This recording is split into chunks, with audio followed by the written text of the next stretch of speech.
I shouldn't have gone to Seoul. Let me explain. So, just after I graduated from high school, a fledgling music and video producer with a tangential interest in world religions, my brother unknowingly parted on me a brand new interest in international travel in the form of a then exotic vacation to Vietnam and Japan. So formative was that experience that I took 5 semesters of Japanese when I went to college just to be able to come back, just to be able to converse and get around and talk to people. I nearly finished a Buddhist studies minor, and I really wanted to come back to Japan, and I did so 3 times since. And I never finished that minor because I graduated early so I could travel in the off season. In time, though, insecurity began to set in, and that reduced my passion for and my proficiency in Japanese. When asked if I have any interest in other cultures, like, Chinese or Korean culture, I do admit each mention of foreign waters, the speculative bonsai, the tide of the Korean wave pulled me in, but I was ultimately sinking into a whirlpool rather than riding the waves on a surfboard. And I have no doubts that Seoul, amongst Hong Kong and Macau, can impart the time of your life, but they may as well just be any other old city to me. This trip, I rekindled my connection with Japan, and I realized that in as much as opportunities present themselves everywhere, ultimately, the enjoyment follows from the lasting bonds and the activities and the attitude you have while you're there. So, if you ask me to perform my favorite K-pop song, I'd go with Gangnam Style. The extent of my familiarity with Korean media rides with Squid Game, and I wasn't in it for the food or the idol groups, the fashion, or the beauty products. I don't regret visiting Korea, but I'll call it what it is, a bucket list item. And something about touring Japan just hits different for me. Like, getting lost out there was worlds more entertaining than following like a choreographed itinerary through Seoul or tour bus with a bunch of other tourists on the countryside. For as much fanfare as Japan receives about its public transit system, road tripping Japan has to be one of the most seamless and adventurous yet unexplored experiences. Picking up and dropping off a car takes all of 15 minutes, and the amount of flexibility it offers is unparalleled. There were many times where I would just stop at the side of the road at the plaque or an unassuming set of stairs. But in the distance, there was just this tiny little trailhead, obscured and maybe a little bit overgrown, but not completely missing. And so you'd go up, and the views got even better. The shrines, the temples, the ruins of Hinoe Castle, the cherry blossom trees would pop up all around you. And you'd think, man, I'm so lucky to be here. Впечатлило? Да? Ты видел эти самые руины, да? Да. Отлично. No regrets. Конечно. Я представляю.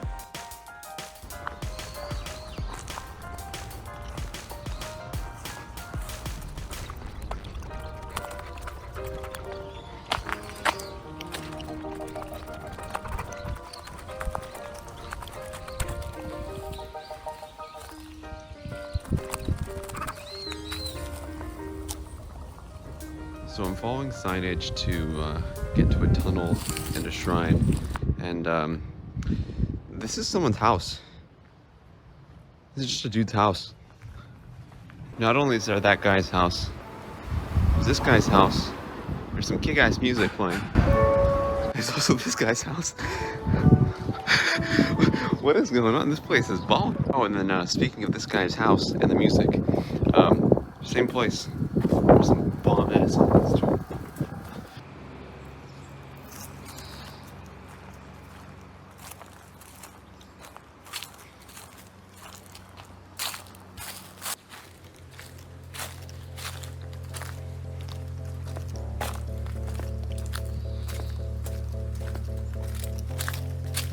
Now, driving itself is an absolute joy. The lanes are narrow but well maintained, and so is your car.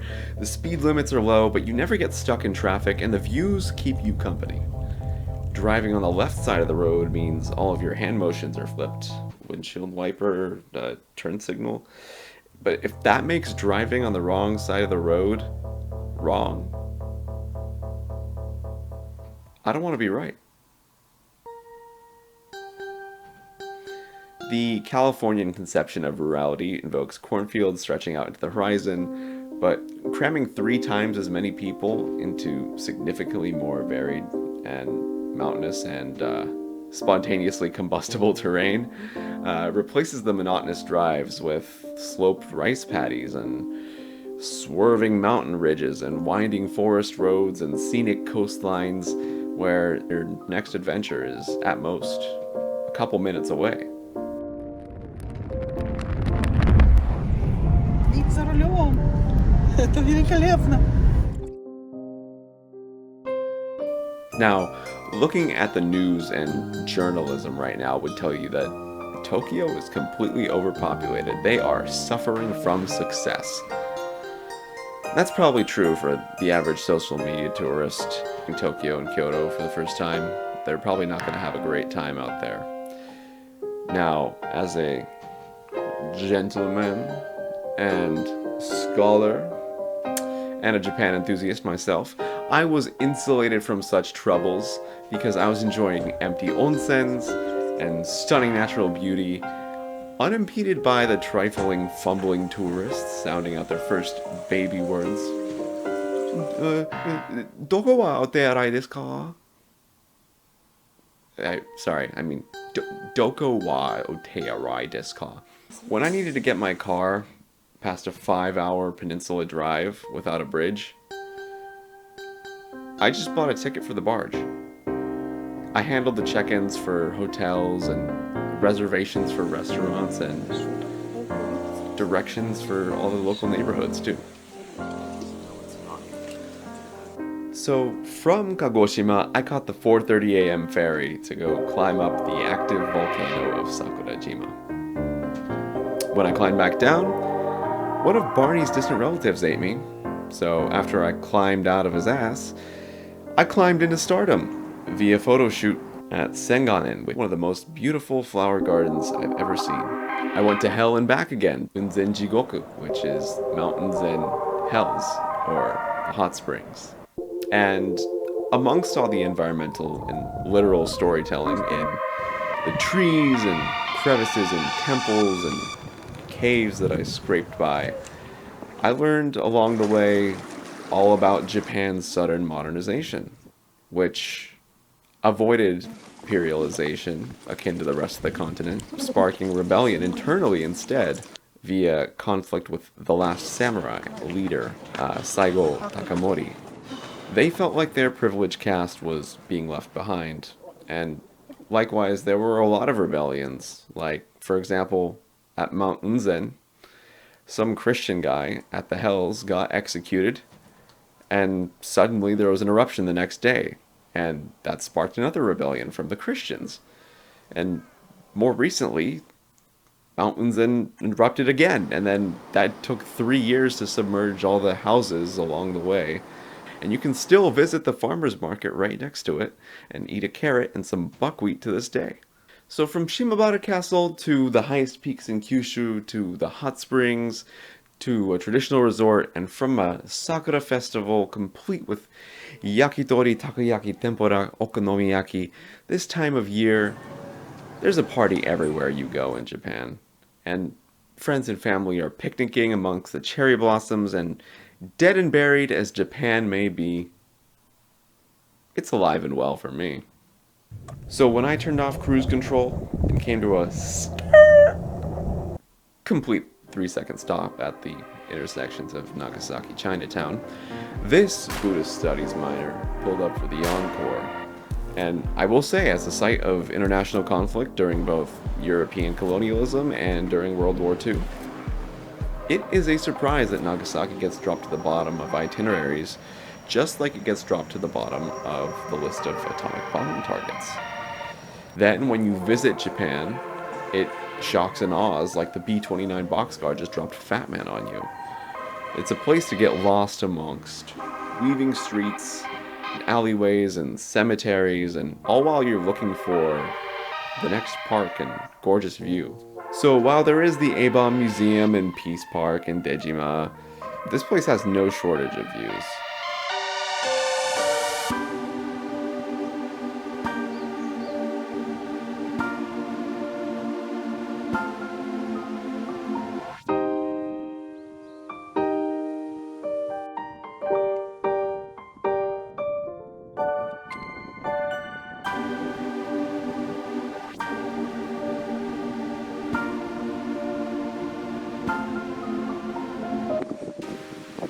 I guess the 300-meter climb was worth it. Time to reap the rewards by taking a look around.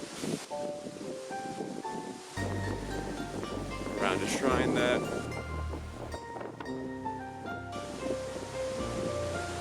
probably never gets any visitors except for the residents every so often.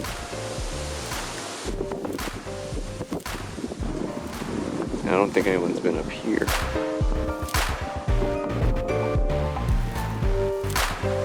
In a good week or so.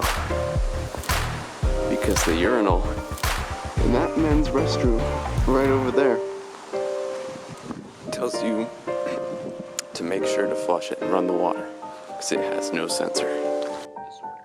They reject the focus of the autism mainstream on genetic research, demanding the redeployment of funds into the study of putative environmental factors.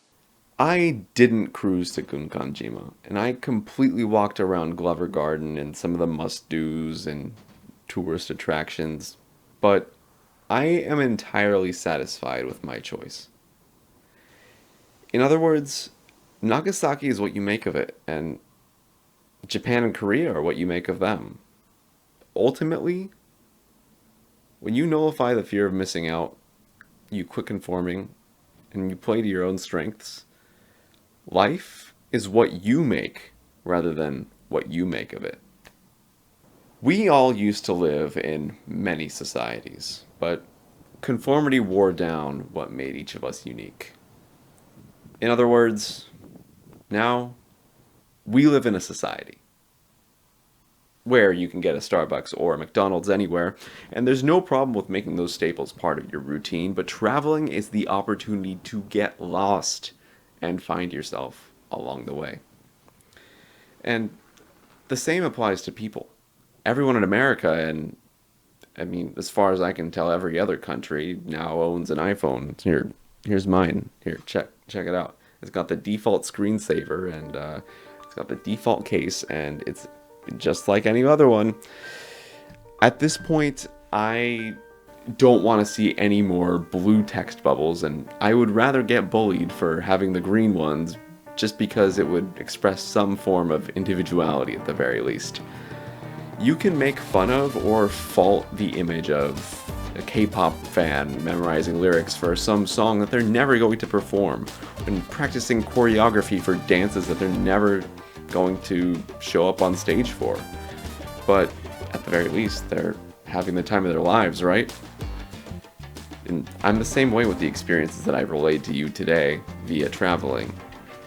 Is it sometimes embarrassing to admit your interest in your vulnerabilities and all the things you've done?